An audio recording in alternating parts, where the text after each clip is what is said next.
Hey, what's up la team couture, bonjour, salam alaikum, comme d'habitude j'espère que vous vous portez bien. Alors, retour depuis le temps que je devais faire cette vidéo et faire ce retour sur le vlog Mondial Tissu, plus toutes les confections qui ont été faites.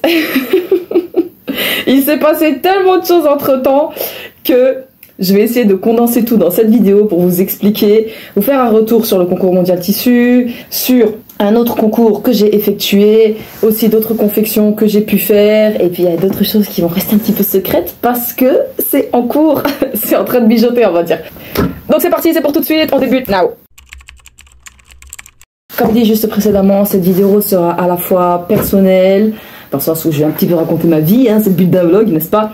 Mais aussi avec des conseils, mais on va aussi avoir une partie, on va dire, un petit peu préventive, globale, générale, plus sur la fin. Parce qu'il m'est arrivé une mésaventure et c'est ce qui m'a aussi retardé dans mes projets, dans ma publication réseaux sociaux et même dans mon travail. Parce que là, ça ne se voit pas. Mais j'ai été blessée à la main, j'ai un reste de vidéo, parce que cette vidéo là, ça fait 2 fois que je la tourne. En vrai, elle devrait être 3 fois, mais je l'avais déjà tournée quand j'avais encore mon bandage à la main. Je n'ai plus de bandage, mais je suis encore blessée. Vous voyez là, j'ai ma petite marque.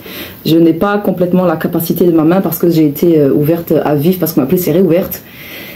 Et en plus de ça, j'ai gardé un bandage. Bref, je vous expliquerai par la suite, mais qui a fait que j'ai perdu près de 1 cm de peau que j'ai moi-même enlevé parce que en fait, sinon ma peau n'allait jamais sécher. Donc, il y aura un pan, on va dire, général lié à la prévention par rapport à ça et comment j'ai rebondi, comment j'ai réussi à transmuter, on va dire, cet événement de ma vie qui a été assez pénible, on va dire, et qui l'est encore parce que je suis encore assez limitée dans ma main et surtout dans mes phalanges qui gonflent assez vite dès que je force un peu trop. Première étape de vidéo, le retour sur le concours Mondial Tissu. Concours Mondial Tissu que je n'ai pas gagné, malgré que j'avais de forts espoirs du fait que Roman Dico avait pris le temps de liker quasiment tous les posts sur plusieurs réseaux sociaux, donc même story, Instagram, X et TikTok. Même republier, commenter. Donc, c'est une évidence que moi je remets pas ça en cause et que ça a été pour moi un bonheur d'avoir sa reconnaissance et son appui. Mais après voilà, il n'y a pas que le jury, il y a aussi la part publique et puis il y a aussi la part Mondial Tissu, je pense, dans le sens où il y a dû certainement avoir des discussions internes. Toutes mes félicitations à la personne qui a gagné. Maintenant ça date un peu. Je crois que c'était de Béziers. En tout cas, j'ai retenu que les 2 personnes qui ont gagné étaient du même endroit. C'est-à-dire que le côté ameublement et le côté mode étaient du même endroit. Beaucoup de personnes sont venues vers moi en me disant « Mais t'as fait tellement de promotions, tellement de ci, de mi, t'es pas dégoûté, ça y est, c'est terminé pour toi. » Ben non, en fait. Ma vie s'arrête pas à un concours. Je fais ça pour le fun, comme je l'ai expliqué dans ma vidéo plusieurs fois. C'était plus un challenge, on va dire, personnel. Comme toutes les personnes, je pense, qui ont participé, c'est-à-dire on tente le coup. Et c'est un moyen pour nous, à chaque fois, de présenter ce qu'on fait, de rebondir sur les réseaux sociaux pour celles qui ont des réseaux sociaux. Se challenger aussi, parce que pour moi, c'était un challenge au niveau du temps. Bon, je vais pas refaire toutes les vidéos que j'ai déjà faites auparavant. Pour moi, c'était vraiment plus aussi une impulsion, quelque chose dont j'avais réellement besoin à un moment de ma vie en tant que j'allais dire créatrice, mais vraiment dans la confection, c'est-à-dire ce besoin de renouer avec une certaine part de créativité, mais qui m'est réellement personnelle, pas que je fasse ça pour quelqu'un, ou pour un projet, ou pour une confection sur mesure, ou... Vous voyez, c'était moi, d'accord? D'où justement tout le côté personnel que j'ai mis dans cette confection. Donc, à partir de là, non, j'ai pas de regret, et non, je n'ai aucun regret non plus à avoir fait les causes pour que je sois soutenue. Ça aboutit, c'est bien, ça aboutit pas, c'est pas la fin du monde. Dans 5 minutes, les gens, ils ont oublié mon histoire. Hein. Tout le monde passe vite à autre chose. Donc pourquoi est-ce que je devrais avoir une forme de regret ou de... Alors c'est sûr qu'il y a un petit peu de déception, mais c'est pareil. Sincèrement, j'ai vu le post, j'ai félicité la personne, ça s'arrête là. Je passe à autre chose, next. Et c'est ça qui va vous permettre de continuer dans votre vie. Si vous mettez trop d'attentes dans un résultat ou dans une certaine forme de reconnaissance, vous vous rendez compte que là, en fait, on était dans un concours où il n'y a pas de classification. D'accord? Donc ça veut dire qu'il n'y a pas de premier, deuxième, troisième, quatrième, c'est-à-dire où on peut se dire ah ben ça va, j'ai fini deuxième, ah ben ça va, j'ai fini troisième. Non, c'est où tu gagnes ou tu gagnes pas. Et en plus, il y a plusieurs paramètres, il y a le côté public. C'est pas des critères où on peut se dire, où on peut avoir une certaine forme d'évaluation personnelle dans le sens où on sait qu'on sera noté sur 5 pour la créativité, sur 5 pour, je sais pas moi, pour l'oral, vous comprenez ce que je veux dire?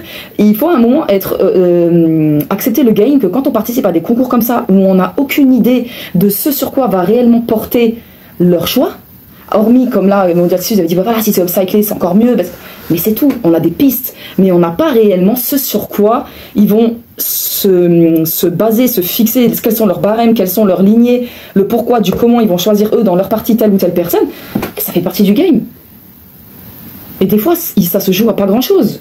Et en plus de ça, il y a une partie publique. Donc cette personne, si elle a des gros réseaux sur lesquels elle a pu communiquer, je sais pas moi, si par exemple elle a 10K, 100K, 10K sur YouTube, 100K sur TikTok, je sais pas que sais-je, bah, c'est une évidence qu'on n'a pas la même portée. Moi, avec mes 500 abonnés sur Instagram.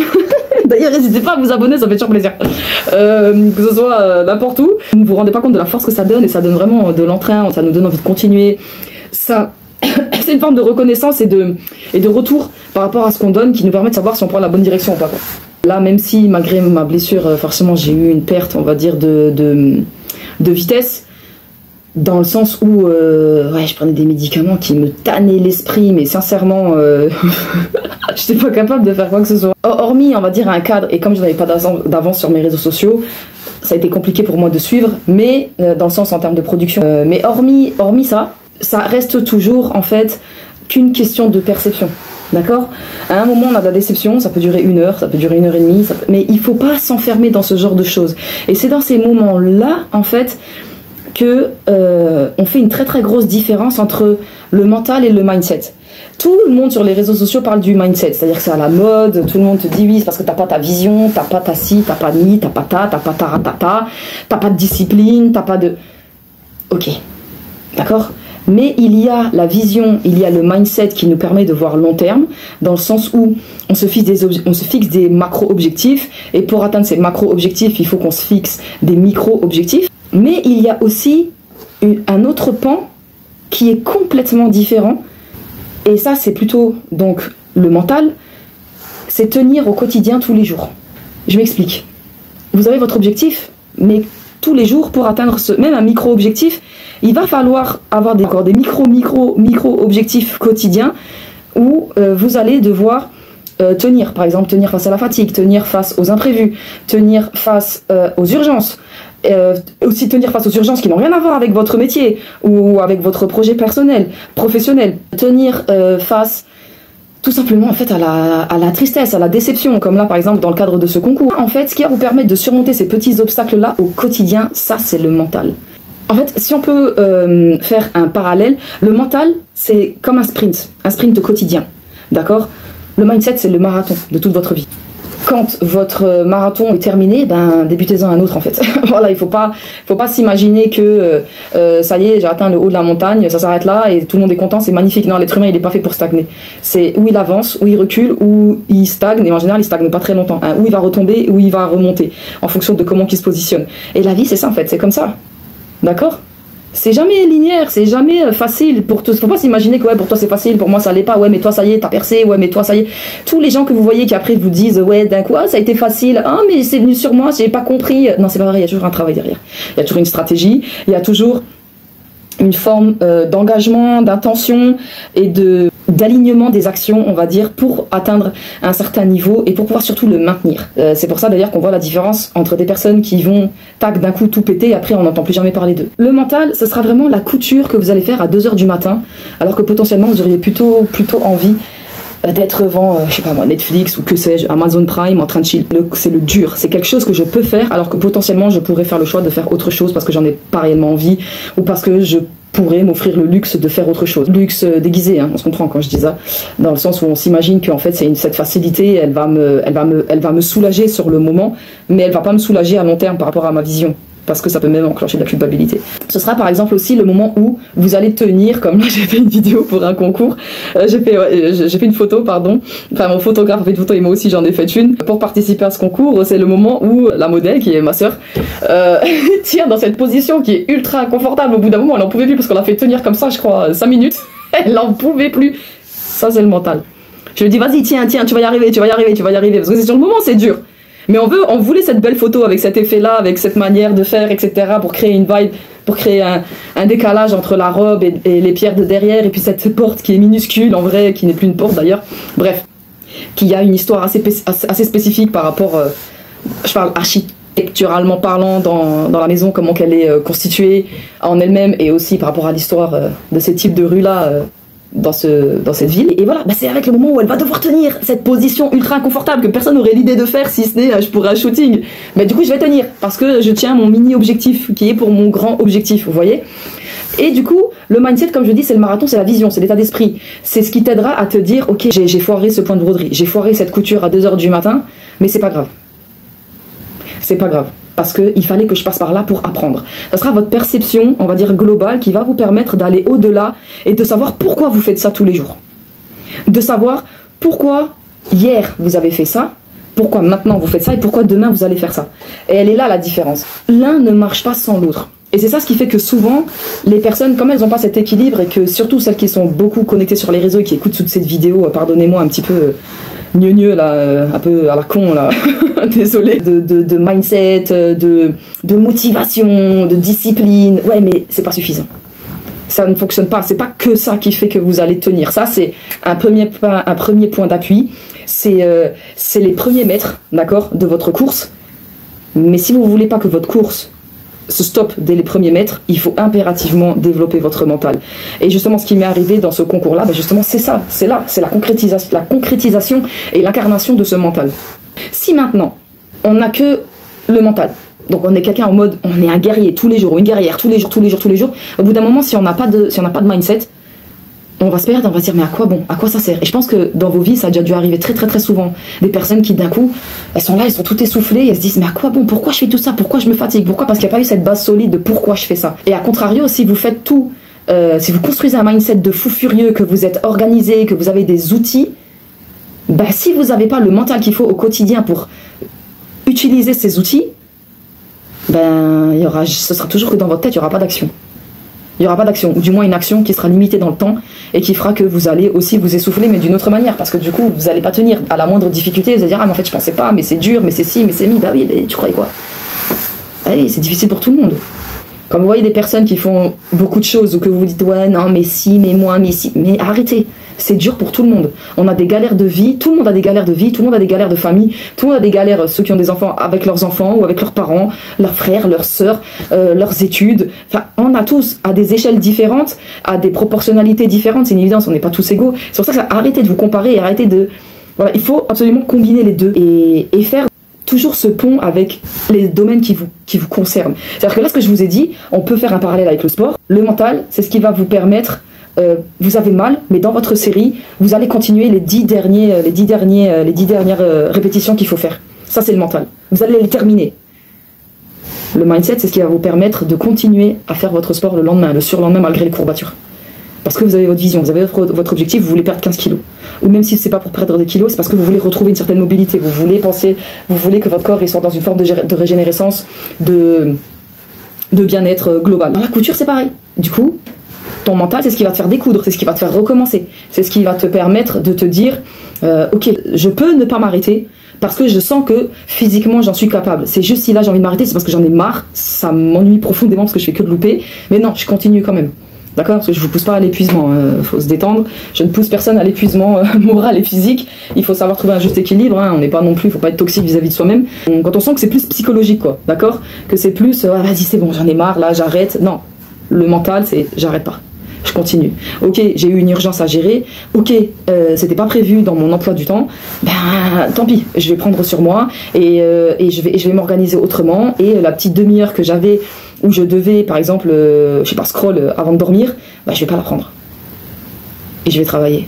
Et je vais rattraper ce temps-là. Et le mindset, ben, c'est ce qui va vous aider, entre guillemets, à sourire pendant que vous dépiquez votre couture et à vous dire ben voilà, c'est qu'une étape, je dois passer par là pour atteindre mon objectif de performance, de rigueur esthétique, etc. Là, dans le cadre de ce concours, parce qu'on va revenir au concours, c'est le mindset qui m'a permis de très vite passer à autre chose en fait. Et ce qu'il y a de plus fou, c'est que très rapidement, j'ai découvert un autre concours auquel j'ai participé du coup, donc dans la partie 2 de ce vlog. J'ai découvert en fait Charlotte Jobert. Charlotte Jobert sur Instagram, je ne connaissais absolument pas cette personne, ni son projet, son site, ses patrons, enfin rien. J'ai une publication qui a été propulsée par Instagram parce qu'en fait elle a fait un partenariat avec Boeing France. Alors apparemment il y a des gens qui disent Boeing, Faudrait que je regarde si c'est Bohin, Bohin, pardonnez-moi si ça se dit Bohin, Bohin, moi j'ai toujours dit Bohin, bref. Donc faudrait que je regarde d'ailleurs, parce que j'avais jamais pensé à vérifier ça auparavant.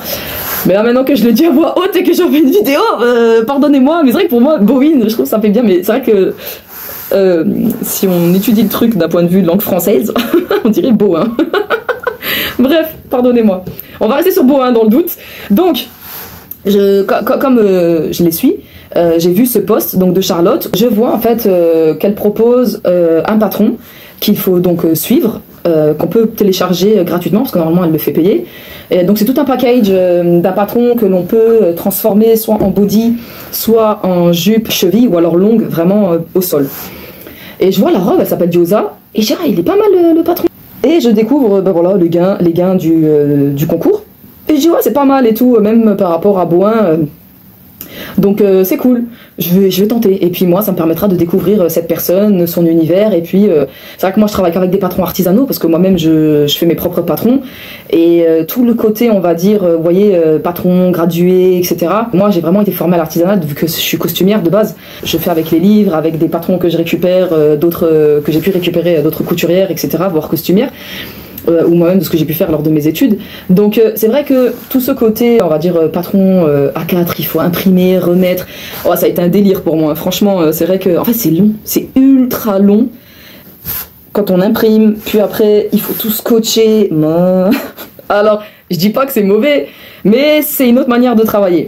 C'est une autre manière de voir le patron et c'est vrai que c'est pour ça que là moi actuellement, enfin les patrons même que je vends, enfin moi je les trace et je les envoie tout près aux personnes en craft et tout. Donc c'est vrai que pour moi c'est une autre manière et ça me permettait de découvrir ce process là que je connais moins. Mais je voulais aussi surtout tout avoir sous les yeux parce que je voulais savoir à quoi correspondaient les tailles de patron. Parce que vous voyez si là par exemple j'avais pris les patrons et tout de suite coupé, c'est-à-dire je fais une partie puis je décide comme ça tac tac tac sans avoir une globalité d'ensemble, je me serais trompée. Parce que quand j'ai tout reconstitué et que j'ai regardé, j'ai dit mais moi jamais de la vie ma soeur rentre dans le 38 alors qu'elle fait du 38 de base. Rien que là à l'œil je me suis dit mais non, même pour ma soeur faut que je fasse un 40 et pour moi en vrai si je veux que ça m'aille bien faut que je prenne un 42. Et effectivement quand j'ai pris la robe et que j'ai quand même essayé le 40 en me disant en théorie ça devrait m'aller, hein, ça me va pas. Enfin ça me va. La vérité, ça me va. Je suis rentrée dedans, il n'y avait pas de souci, mais je me suis dit avec le temps, c'est sûr que le tissu, il va y avoir une forme de tension un peu trop forte et ça va se détendre justement. Parce que pour faire cette robe-là, il fallait prendre un tissu élastane, donc qui s'élargit dans l'horizontalité. Et incroyable, c'était le tissu parfait que j'ai pris de Mondial Tissu justement grâce au gain que j'ai eu en tant que finaliste nationale et vraiment ce tissu, vraiment une harmonie incroyable, incommensurable entre les deux parce que lorsque je suis allée chez Mondial Tissu vraiment j'étais toute contente et tout, je suis allée récupérer mes gains, j'étais la dernière à y être allée parce que j'avais 1000 trucs à faire et donc il fallait quand même que j'aille récupérer ma robe et je me suis dit bah tant que j'y suis, j'ai eu mon bon, hop je vais tout acheter et comme ça c'est fait parce que moi le Mondial Tissu il est quand même à 30 minutes de chez moi donc je récupère ma robe, je fais mes petits achats et en fait il y a un tissu sur lequel j'ai flashé, comme d'habitude je vous mets tout sur le côté et j'ai pris de ce tissu là, je sais plus, je crois 7 mètres, 7 ou 8 mètres avec une petite guipure qui va avec et j'ai vu ce tissu en fait qui était vraiment très très beau, magnifique en noir et tout et je me suis dit bon le reste de mon bon que j'avais je crois 100 € du coup je vais tout le prendre dans ce tissu là. Et j'ai pris 3 mètres, alors que de base j'hésitais, je me disais est-ce que je prends 1 mètre de ça et 1 mètre d'un autre. Et il y avait le choix entre deux, c'est-à-dire que j'aurais pu avoir un plus grand métrage avec un qui était de moindre qualité. Et celui-là vraiment je me suis dit non, je sais pas pourquoi, j'ai senti qu'il fallait que je prenne celui-là. Et je me suis dit tant que j'y suis, je prends 3 mètres et je rajoute les 2-3 € qui me manquaient, ou 5 qui me manquaient, je sais plus. Toujours est-il que, mais je crois que c'est 2 ou 3 €. Et du coup je me suis dit non, je prends ce tissu-là et en fait c'était parfait pour cette robe. Coup de théâtre, organisation, osmose, harmonie parfaite entre les actions intermêlées. Donc je me suis dit, oh, incroyable. Quand j'ai vu le patron et que je lui ai dit que je vais participer, je faisais que de me dire, dans quoi je vais l'imprimer. Parce qu'en fait, j'avais un impératif par rapport à une confection dont je vous parlerai après, qui est venu à moi au moment où j'ai su que j'avais téléchargé ce patron et que je voulais participer à ce concours, sachant que moi aussi j'ai une confection dont je vous parlerai encore après, personnelle, que je vais réaliser et qui a pris du retard aussi particulièrement à cause de ma main. Du coup j'ai eu un petit peu de temps vu qu'il fallait que je fasse impérativement cette confection pour cette cliente. Je me suis dit comment je vais faire ça correctement, avec quel tissu Et là, en fait, c'est là qu'entre temps, je me dis, bon, je vais imprimer le patron, je vais regarder, et j'ai lu, j'ai dit, ah, mais il faut un tissu comme ça. Je me dis, non, incroyable, c'est exactement le tissu que j'ai acheté avec mon gars Mondial Tissu. Donc, je fais le choix de prendre ce tissu noir, et c'est vrai que j'étais retournée sur le post pour vérifier quelle était notre marge, en fait, de manœuvre. Et là, je vois un commentaire de Charlotte qui dit qu'elle nous laisse libre cours à notre imagination, et de laisser exploser notre créativité.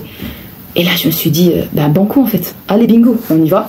Et je vais utiliser toutes les perles qui me restent sur ce fameux gilet que j'avais utilisé pour ma robe Mondial Tissu. Je vais continuer à le déperler, faire un tri de couleurs entre les perles, et je vais voir qu'est-ce que j'ai le plus et qui matchera avec la couleur noire de ce tissu, et qu'est-ce que j'ai envie de faire, qu'est-ce que j'ai envie d'exprimer. Et c'est ce que j'ai fait du coup. Donc j'ai tout déperlé, j'ai fait mes tris. Et puis là, je me suis dit, on va partir dans le doré. Noir et doré, c'est une symbolique qui est très connue depuis la nuit des temps. Et je voulais vraiment mettre ce rapport avec l'or en tant que femme. Je voulais vraiment incarner ce côté très féminin. C'est pourquoi, en fait, j'ai choisi les perles, déjà parce que les perles, ça me fait kiffer. Je voulais aussi jouer avec des effets de transparence et de volume. C'est pourquoi, dans les fleurs, il y a des perles qui sont en dessous, des dentelles. Je voulais aussi travailler un peu cet aspect technique. Et en fait, c'est en regardant une vidéo TikTok que ça m'a donné envie, ce travail des fleurs. Donc j'avais pu faire ça depuis... je crois même que j'ai jamais fait de fleurs de ce genre. C'est vraiment une première pour moi. Et je voulais, en fait, voilà, jouer avec des feutres tissus pour créer des effets. Parce qu'en fait, les fleurs, si vous observez bien, ne sont pas complètement noires. C'est un noir doré. Et j'ai travaillé le tulle doré en dessous pour créer du volume. Donc un volume, on va dire, naturel, sans que ce soit fait par de la colle ou par des fils de fer. Et pareil, quand je les ai fixés, et quand je les ai décorés, je voulais vraiment qu'il y ait cet effet en fait de profondeur sur profondeur, qu'il y ait la dentelle, mais que sous la dentelle on puisse voir des perles qui sont dissimulées, à peine perceptibles, et qu'en fait on les voit que lorsque l'on s'approche réellement. Donc j'avais vraiment envie de m'amuser, puis après de poser ça, on va dire, sur la robe, et puis après de créer des effets. Pareil au niveau des transparences, donc de la symétrie au niveau des empiècements de la robe. On dévoile de la peau, mais en même temps elle est sublimée, c'est pas de la peau brute quoi. Elle est sublimée et légèrement dissimulée par tout un tas de perles. Donc vous voyez ce que je veux dire, c'est vraiment ça ce que je cherchais. Et je voulais en fait toujours avoir cet effet comme ça de voiler, dévoiler. Je montre mais je cache en même temps. Vous voyez, et pour qu'il y ait cette espèce de subtilité et de plusieurs lectures en fait, et de plusieurs profondeurs en fonction de là où on se porte et de là où on regarde. En fonction de notre niveau de conscience lorsqu'on regarde cette robe. Et sinon, bah, c'était juste le premier regard. Waouh, voilà, je voulais créer un effet waouh. Et en fait, je l'ai vraiment fait au fur et à mesure, c'est-à-dire que de base, j'ai coupé le tissu, j'ai tout mis en place pour couper. Et j'ai réfléchi au fur et à mesure que je la faisais, parce que j'ai vraiment fait ce concours un petit peu dans le même état physique et dans le même état d'esprit que lorsque j'ai fait le concours Mondial Tissu, vu que j'ai eu un moment où bah, j'ai plus trop eu le temps, quoi, d'accord, et moi, au moment où j'ai participé, l'impératif de date, c'était le 15 août. Donc je me suis dit, j'ai 20 000 trucs à faire, et il fallait que je book aussi et qu'on soit tous disponibles, le modèle, donc ma soeur, mais aussi le photographe, parce que c'est la première fois que j'ai fait venir un photographe. J'ai eu l'idée pareil en y pensant, donc qui est un ami de ma soeur et qui est aussi un ami à moi, donc mais ma soeur l'a connu avant moi, et du coup je me suis dit waouh, il faut qu'on soit tous au même endroit, au même moment, qu'on soit tous disponibles, que la robe soit terminée, et que j'ai le temps aussi, que lui prenne le temps après de rentrer, de traiter les photos, de me les envoyer, que moi aussi je puisse les traiter, faire un choix, faire le post, etc. Et là, du coup, ce qui coïncidait, c'était le week-end avant le 15, donc c'était le 10. Et là, je me suis dit, coup de pression, parce que j'aurais aimé en fait faire les photos quelques jours avant. Donc, admettons le 12, d'accord, que je puisse avoir un petit temps que lui puisse avoir le temps de traitement, me les envoyer, et que moi, ça soit posté le 15, le jour même, quoi. Et en fait, les 3 jours de broderie là, ça m'aurait vraiment permis de développer plus la broderie du bas, parce que c'était ça mon objectif. Je voulais vraiment que le bas soit beaucoup plus brodé, et au niveau de la fente, et qu'il y ait des croisements comme ça, vous voyez, des jetés de perles, on va dire, fins entre la fente et le bas. Ce que je n'ai pas pu faire, parce que du coup, j'étais encore en train de broder 15 minutes avant de partir, quoi. pour le shooting. Et j'ai kiffé de fou faire ce shooting. Je suis arrivée auprès de ma sœur, on a fait la DA en 2-2, des cheveux, du maquillage, des bijoux, forcément en cohérence avec là où je voulais aller pour cette robe. Donc c'était très kiffant pour moi et j'ai vraiment apprécié faire ça. Et j'ai apprécié aussi avoir mon propre photographe, ma propre manière d'idéal. Et puis après, lui, c'était toute sa créativité qui a fait qu'il a choisi les spots. Je lui ai dit, écoute, on peut faire ça, on peut faire ça.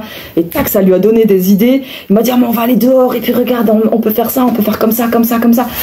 Et on a vraiment fait des photos qui sont complètement mon style. Et puis avec lui, sa créativité à lui. Et j'ai kiffé, en fait, qu'il y ait une espèce comme ça de cohérence et de travail d'équipe, et avec ma sœur qui se pliait à tout ce qu'on lui disait, donc elle a été fantastique, ma sœur chérie d'amour, merci d'être mon modèle. C'était un kiff, parce qu'en plus je me dis, mais c'est vraiment grâce au bon de Mondial Tissu que j'ai pu faire ça, quoi. C'était trop bien, avec tout ce que j'ai pu acheter, franchement Mondial Tissu, vous avez assuré, parce que les finalistes, mine de rien, on a été gâtés. Donc vraiment, c'était kiffant, quoi. Ouais, j'ai des notes, vous avez vu, on se professionnalise. Prochaine étape, c'est d'avoir vraiment des pancartes comme ça où il y a écrit Elodie de Kenzie derrière. Comme ça, j'aurai mes notes et je pourrai comme ça, vraiment, pas qu'elles soient là sur la table. Bref, j'ai aussi été portée par toute la vibe que Charlotte a créée autour de sa marque et donc autour elle-même de sa marque, elle-même quoi, parce qu'elle incarne sa marque. Vraiment tout ce côté mental health, mise en avant des femmes, acceptation des femmes différentes, du corps, etc. Après, ça, il faudrait que je discute avec elle personnellement pour savoir quelle est sa vision, on va dire, globale de la femme. Ça, après, peu importe. Là, en tout cas, toujours est-il que j'étais vraiment portée par toute sa vibe que elle dégage à travers son branding, sa communication, etc. Et j'ai vraiment beaucoup apprécié. C'est aussi pour ça, en fait, que j'ai travaillé la robe de cette manière, parce que je me suis dit, je vais vraiment suivre cette vibe tout en y mettant forcément mon punch à moi, quoi. Comme j'aime les choses travaillées, j'aurais aimé la travailler plus, j'aurais aimé aller plus en profondeur, il y a des choses que j'aurais aimé recommencer, mais j'étais prise par le temps. Et là, j'apprends le lendemain que le 15 ou le 16, je sais plus quand est-ce qu'elle a annoncé ça, que en fait, elle accordait jusqu'au 31 août pour les personnes qui étaient en vacances. Et je dis, allez, tant pis. Je me suis dit, est-ce que je refais le truc de la retravailler et de refaire un post? Bah non, je l'ai pas fait parce que je me suis blessée quelques jours après. Donc du coup, heureusement que j'avais fini d'ailleurs tous mes projets, hormis mon projet perso de confection, parce que là sinon je sais vraiment pas comment que j'aurais fait, ça aurait été une galère pour moi. Voilà, ça a été un kiff, et en plus là j'ai appris il y a quelques jours qu'en fait j'ai gagné, j'ai fini première, j'ai eu 150 € chez Charlotte et 150 € chez Boin, donc je suis trop contente, et ça fera l'objet d'un prochain vlog de qu'est-ce que j'ai acheté chez elle, parce que je vais tout tester. Je vais exprès attendre qu'elle sorte à tous ses patrons qu'elle vient de faire la promo, dont elle vient de faire la promotion, parce qu'il y en a plusieurs qui m'ont tapé dans l'œil, donc je vais voir qu'est-ce que je peux me prendre avec les 150 €, et puis pareil je vous ferai un retour pour Boin. Donc c'est trop cool, j'étais trop contente, parce que c'est toujours pareil en fait, ça fait une reconnaissance. Puis j'ai tout de suite vu quand elle m'a tagué en story, il y a plusieurs personnes qui sont venues regarder mon post, etc. On voit vraiment, c'est là dans ces moments là où on voit la force et la puissance des réseaux sociaux, des personnes qui vont jusqu'au bout parce qu'elles veulent checker, du coup elles ont cliqué, elles ont regardé, elles sont allées sur le post, et vous voyez, c'est pour ça que je vous dis, quand vous appréciez quelqu'un, franchement abonnez-vous, commentez, likez, partagez, parce que ça donne une force et une puissance et une visibilité qui n'a pas d'égal et qui est ultra importante, parce que ce sont des métriques importantes. Franchement, ça a été cool de participer, ça m'a vraiment donné une impulsion encore pour d'autres choses, et en plus ça m'a permis forcément d'utiliser ce que j'avais acheté chez Mondial Tissu, mais aussi de continuer dans cette vibe de voilà, je vide mes placards et j'utilise tout ce que j'ai pour que ça prenne vie. Et là en fait ça a vraiment donné une dimension, le fait de voir ma création porter et se mouvoir et prendre vie, c'est quelque chose, et que je me suis dit maintenant je travaillerai tout le temps comme ça, le plus possible, parce que ça n'a rien à voir que de faire une photo sur mannequin. Du coup, qu'est-ce que j'ai fait auparavant Qu'est-ce que j'ai fait avant de faire cette confection pour ce concours qui a fait que j'étais un peu dans le rush justement pour participer? C'est mon modèle avec Anne-Sophie, qui est venue vers moi justement grâce à ma participation du concours Mondial Tissu. Elle est allée dans ce magasin en expliquant qu'elle avait besoin d'une couturière. D'abord on l'a relayée vers une participante qui avait laissé sa carte. Et cette participante a dit tu dois contacter cette fille-là. Elle est revenue à Mondial Tissu, donc elle est déterminée. Hein. Elle était déterminée, elle est revenue à Mondial Tissu, elle a demandé à avoir mon numéro et là elle m'a contactée. Et en fait elle est venue vers moi en me disant ce qu'elle avait à peu près en tête, mais je savais pas réellement dans le sens où elle m'avait pas envoyé de photo. Elle m'a dit écoute tu peux venir chez toi. J'ai dit ok très bien.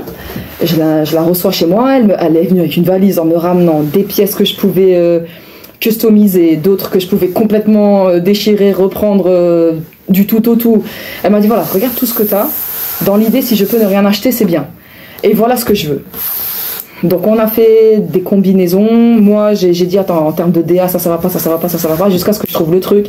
Et je lui ai dit on va prendre ce métrage, le velours magnifique qu'elle avait. Par contre, métrage très limité qui a fait que j'ai pas pu faire la coupe de jupe que je voulais parce que j'aurais voulu faire un autre type de coupe tout simplement, mais là c'était pas possible, métrage très limité. On avait 2 mètres 55 ou 58, quelque chose comme ça, parce que ça date maintenant un petit peu, ça date de son événement à Cabourg, était le 24 ou le 25 juillet je crois. Il fallait impérativement qu'elle l'ait avant de partir à Cabourg. C'était short. Short dans le sens où elle est venue vers moi fin juin, donc quelques jours avant la fin de juin, que je savais pertinemment que j'avais des upcycling et des retouches à terminer, en voici quelques-unes à l'image, que j'avais aussi des impératifs personnels parce que je suis madame la frite au judo pour le club de judo de mes enfants et qu'il allait y avoir une représentation, qu'ils allaient avoir besoin de moi, donc et qu'il fallait aussi bien que ce soit prêt pour le 20 juillet pour qu'elle puisse partir. Donc j'ai fait mon choix très rapidement dans ma tête de coupe en fonction de ce qui était possible avec le tissu, parce que j'ai fait un calcul rapide dans ma tête et je lui ai dit ok, on va partir là-dessus avec cette dentelle, ce velours, parce qu'en fait de base on voulait vraiment partir sur une DA qui correspond vraiment à ma vibe, donc rose violet, parce que elle avait quasiment que ça, même que ça, donc je me suis dit c'est cool. J'ai dit c'est très bien, mais sauf que là ça allait pas du tout, parce que la dentelle qu'elle avait elle était noire, et là j'ai dit ce velours il sera parfait pour l'ambiance, parce qu'elle m'avait ramené des planches qu'elle avait récupérées dans des bouquins, c'était vraiment 1920, les années 1920, et il n'y avait pas réellement de besoin de respect historique 100%, le but c'était pas de faire une reconstitution historique, tant sur le plan esthétique que technique. Le but c'était une inspiration, qu'on comprenne la vibe, qu'il y ait le petit truc qui sache qu'on sait, qu'on arrive à peu près à repérer, mais il n'y avait pas besoin d'une esthétique et d'une technique fidèle à 100%. Donc là je me suis dit ok, on a une certaine forme de liberté, donc on a mélangé 2 modèles, et je lui ai dit ce qu'on va faire c'est que je vais te préparer une toile, on va faire un essayage, et dans cet essayage ça me permettra de valider le métrage, le patron, d'ajuster, etc., sachant qu'on est quand même limité, tant par le métrage que par le temps. Donc même au niveau technique, je serais limitée, je pourrais pas faire exactement tout ce que je veux, parce qu'il faut que tu puisses partir à temps avec. Il fallait impérativement qu'elle ait une tenue, quoi, tout simplement. Elle pouvait pas se permettre d'aller à cette représentation sans sa tenue. Donc, et elle n'avait pas ce qu'il lui fallait dans ses placards. Donc elle m'a dit, écoute, je te laisse carte blanche. Là on avait défini là, on avait défini là du coup la base. Et je lui avais dit, en même temps, cet essayage nous permettra de travailler en fait les différents volumes de dentelle, alors au niveau de l'encolure, au niveau des manches, réajuster la taille de ceinture aussi, parce qu'il fallait vraiment créer une harmonie entre la ceinture plissée, donc l'impact noir qu'elle aurait, ça j'ai pris un tissu qui était à moi, donc c'est du Nida, qui est un tissu très noble, qui est très connu, le Nida coréen, plus en Asie qu'ici. Et du coup, je lui ai dit, voilà, c'est un très beau tissu, très belle qualité, qui ira bien avec la noblesse du velours qu'on a entre les mains, et qui ira bien aussi avec la dentelle qu'on a, qui est très belle, dentelle récupérée d'ailleurs, hein, ça va dit au passage, c'est pas du tout une dentelle qui est neuve, elle l'a récupérée sur un poncho, donc le tissu apparemment était vraiment éclaté, mais cette dentelle était incroyable du coup. Donc, on est parti là-dessus, on a fait tout un essayage qui nous a permis en fait de définir justement toutes ces proportionnalités de dentelle, aussi celle qu'il y aura en bas, avec la dimension aussi de la ceinture, et justement de valider des lignes et d'en trouver des nouvelles, et puis de faire les retouches, on va dire, réellement corporelles, quoi. Donc l'essayage a été validé. Et pour tenir monsieur en main, ça va aller aussi non plus. Oh, c'est trop joli. Super. Ça fait un beau mouvement, hein. Bravo. Ça fait un très beau mouvement. chapeauté, bijouté et costumé par toi. Ça va être formidable. Oui, je pense aussi. Ouais. Je suis partie dans la confection. La confection, j'aurais vraiment aimé aller plus loin dans les finitions pour cacher les points qui ont été faits à la main parce que c'était impossible de plaquer la dentelle. Ça n'allait pas du tout avec la finesse que je souhaitais pour ce costume, mais aussi avec le mouvement que je souhaitais créer. Donc j'ai pas pu plaquer machine parce que justement ça apporte toujours une certaine rigidité, le plaquage machine, d'accord? C'est pourquoi même dans la haute couture et même dans l'artisanat, on fait beaucoup à la main parce que ça donne on va dire, une fluidité dans le mouvement de l'habit et ça donne un aspect qui est complètement différent parce qu'on travaille réellement le point comme on veut et ça nous permet de faire des choses comme là. Je suis partie, j'ai fait des choses comme ça. Enfin, si j'avais fait ça machine, ça aurait vraiment rigidifié le truc et c'est pas du tout ce que je souhaitais en fait. Comme on voit les points à l'arrière, moi j'aurais aimé encore camoufler l'intérieur et tout, mais sur ça elle était ok. Elle m'a dit écoute, on n'a pas le temps, t'as fait comme t'as pu, je le savais très bien, on était limité dans le temps. Donc elle a dit c'est ok, c'est validé. Donc ça, quand la personne elle est d'accord et qu'elle est au courant, voilà, ce qui primait c'était l'extérieur. L'effet d'époque est là. Elle est revenue essayer encore une fois sa tenue. J'ai fait une dernière retouche au niveau de l'élasticité de la ceinture de jupe. Et puis après elle est partie avec, elle était satisfaite et du coup elle a pu porter la tenue pour Cabourg et puis ça a fait l'effet escompté. Ça a été vraiment kiffant pour moi de travailler cette pièce.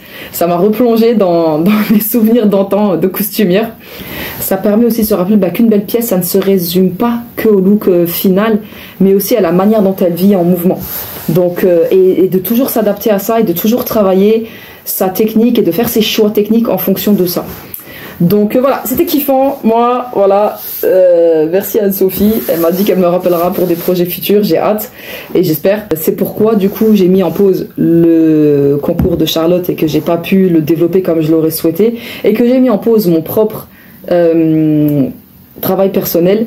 Parce que là, comme je vous avais expliqué pour le concours mondial tissu, je continue ma lancée dans le fait d'utiliser tout ce qu'il y a dans mes tiroirs et de publier, de le poster sur les réseaux sociaux. Donc je me suis lancée dans cette idée-là de confection. Et évidemment, ma soeur ne le sait pas encore, mais ce sera elle le modèle. Et là, je vais repartir sur des photos et tout. Donc je suis chaud patate. Et en fait, j'étais en train de travailler là-dessus. Je suis au niveau où j'ai fait le corset, j'ai fait le travail des broderies. Alors les broderies sont pas encore terminées parce que je me suis blessée à ce moment-là.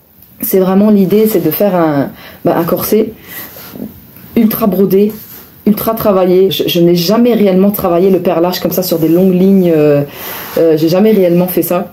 Donc c'est un challenge en soi déjà, donc il faut bien débuter pour pouvoir s'améliorer déjà dans un premier temps. Et je veux vraiment aussi voilà, m'amuser, faire une crinoline, faire du travail de baleine, faire le travail de jupe et puis de surjupe, parce que j'ai énormément de tissu et en fait je veux vraiment retravailler cet effet volume, froufrou qui part... Ça donne un effet un petit peu que ça part dans tous les sens, mais en fait non, c'est très maîtrisé.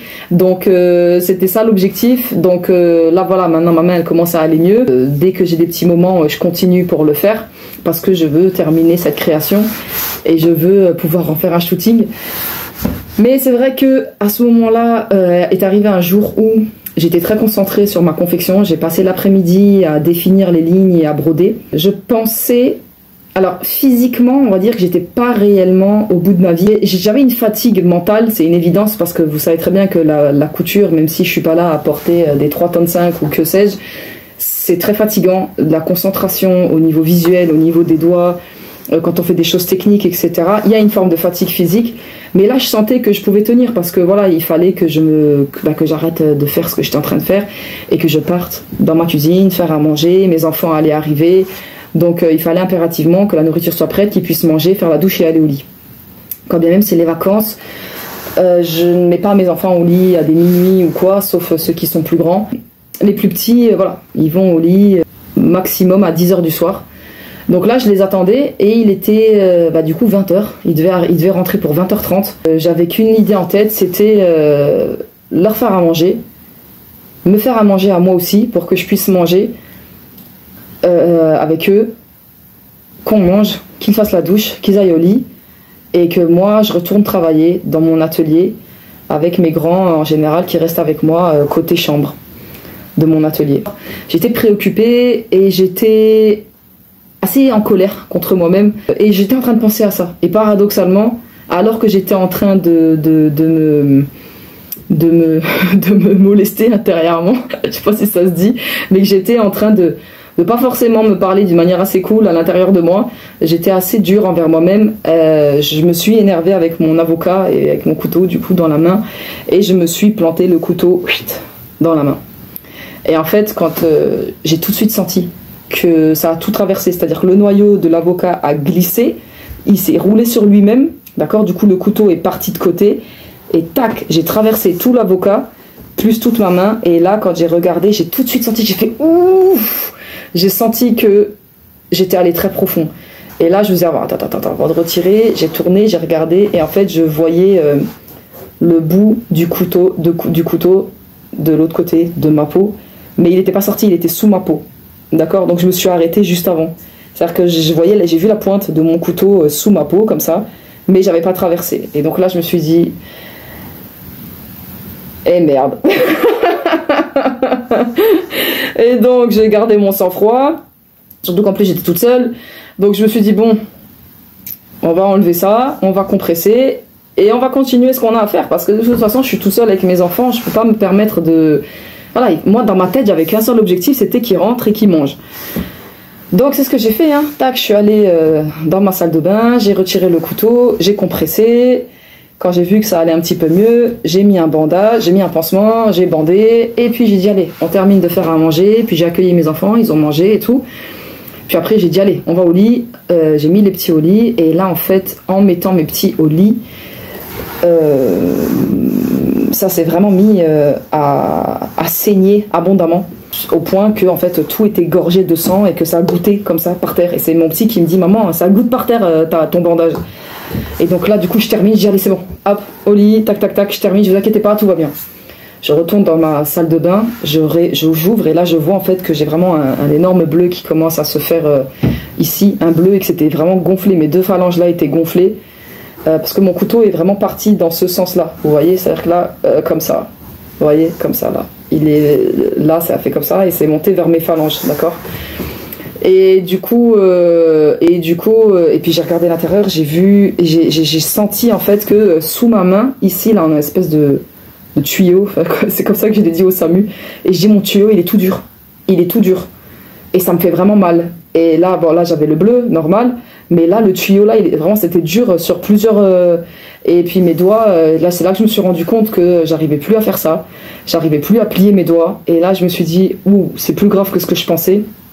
Et de là, je refais une compression, le temps que je me refasse un bandage, j'appelle le SAMU, il est 22h30, et là en fait ils me disent, mais madame, comment ça se fait que depuis tout ça vous n'êtes pas allée à l'hôpital? Quand je lui ai dit que ça s'était passé il y a déjà 2h30, il m'a dit mais là faut tout de suite aller à l'hôpital. Et moi j'ai pas réalisé, il me dit mais vous vous rendez compte que là vous êtes à un endroit où il y a des tendons, des artères, ce qui expliquerait justement le fait que ça ait ressaigné énormément comme ça. Il y a des tendons, des artères et des nerfs, donc faut aller à l'hôpital là. Il faut que vous voyez des chirurgiens spécialisés de la main. Donc à mon avis même à l'hôpital ils vont pas faire grand chose, par contre ils vont vous prendre un rendez-vous pour le lendemain pour que vous alliez aux urgences demain quoi.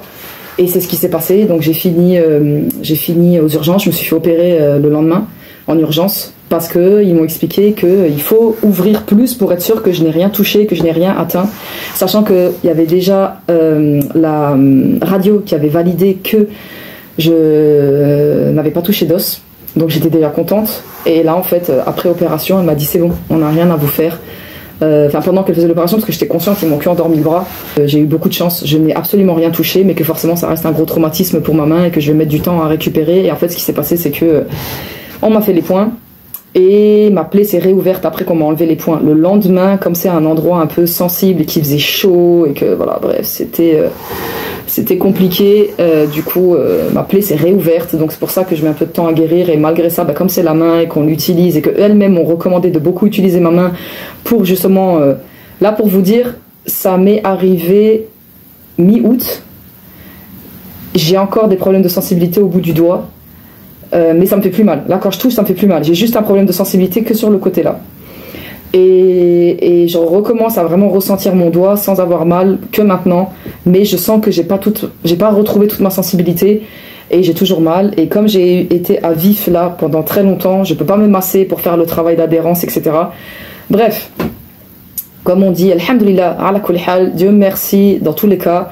Voilà, c'est plus de peur que de mal, mais ça m'a vraiment fait un rappel sur le fait que vous devez prendre soin de votre corps. Vous devez impérativement prendre conscience que votre premier outil, c'est pas votre machine, c'est pas votre aiguille, c'est pas votre ciseau, ce sont pas vos épingles, c'est vous. C'est vous et uniquement vous. Et de ne pas négliger ce côté émotionnel, mental. Parce que là, si je fais le comeback et je suis sincère vis-à-vis de moi-même, je sais que cet accident ne m'est arrivé que parce que j'étais préoccupée. Préoccupée par une problématique liée à mes enfants et à moi. Et le fait que j'étais en train de me flageller intérieurement, quoi. Et paradoxalement, je me suis fait mal dans mon corps. Donc c'est ultra symbolique, mais c'est tellement réel. Donc prenez soin de vous. C'est important de trouver un juste milieu entre ce que je vous ai expliqué au début et la réalité de qui vous êtes, de ce que vous êtes, et de réellement ne pas être dans une toxicité vis-à-vis de vous, de pas être dans une productivité malsaine. Parce que là, moi, c'était pas le cas, hein. J'étais vraiment équilibrée dans ma productivité, mais c'était vraiment mon plan personnel, d'accord?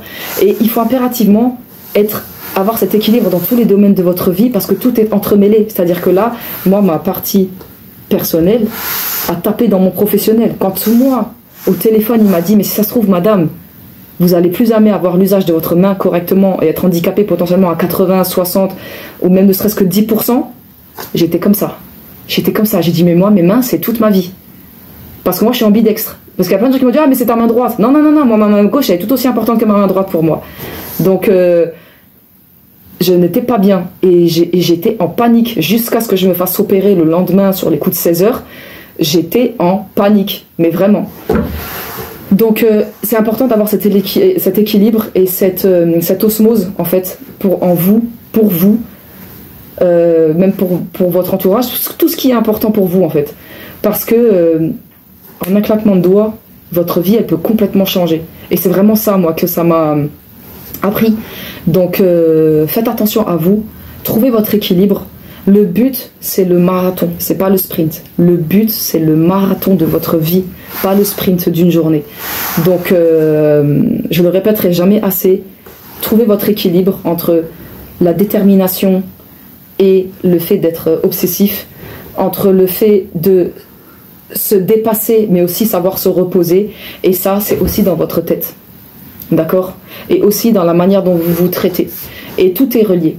Tout est relié. Donc c'est ultra important de composer avec tout ça, de vous connaître pour réussir à vous comprendre et après pour agir en fonction de vous-même au mieux. Donc voilà, respectez vos limites. Ne sous-estimez pas justement l'importance de toute cette osmose dont je vous parlais juste auparavant, pour pas tomber dans cet excès qui pourra que vous retomber dessus. Donc voilà. Et c'est pour ça d'ailleurs que paradoxalement, après quand j'ai commencé à guérir et que j'avais plus de bandage, j'étais au Action et j'ai trouvé un bandeau pour prendre soin de soi, vous savez, pour faire skincare, haircare. Et ben c'est un bandeau avec un avocat. Bon, changement de cadre parce que j'ai dû mettre mon téléphone à charger, donc du coup je me suis mise ici pour qu'il puisse se brancher et que je puisse effectuer les transferts de fichiers. J'en peux plus de mon téléphone qui fait que de me dire mémoire saturée, et quand la mémoire est saturée, je vous apprends rien, vous pouvez plus continuer à filmer.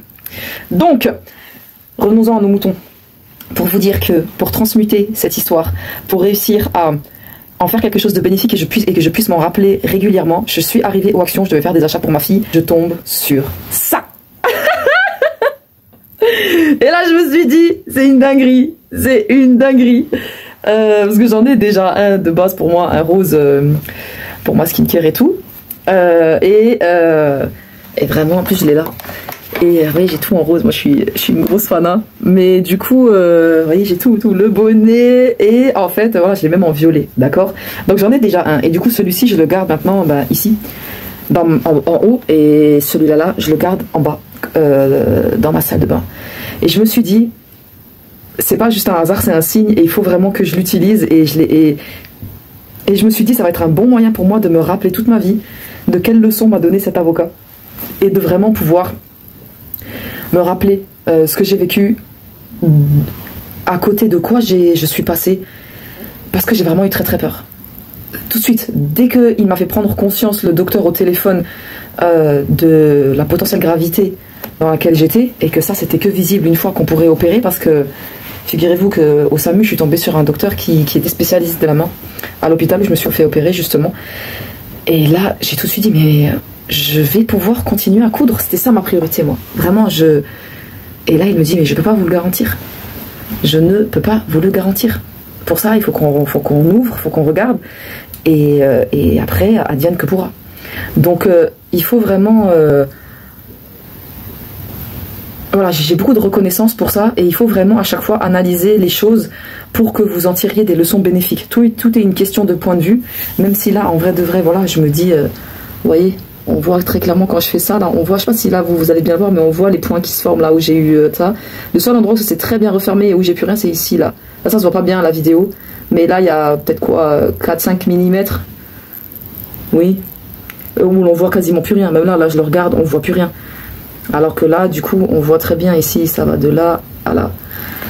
Donc je me suis dit il faut transmuter le truc, il faut le rendre bénéfique et il faut en faire une leçon, un rappel, pour que ça me soit utile et que ça ne se reproduise plus quoi. Donc là maintenant c'est une évidence qu'elle m'a dit écoutez, vous avez fait ça pendant des années, ça a toujours fonctionné, ce jour-là vous étiez en colère, vous avez utilisé le couteau d'une manière dont vous n'aviez pas l'habitude, ça a dérapé, et en plus comme il y avait une certaine manière de faire que là moi j'ai retourné vraiment le couteau contre ma main, elle m'a dit en plus voilà, comme vous avez de la force et que vous pensiez maîtriser, vous y êtes allé franchement, ne faites plus jamais ça quoi.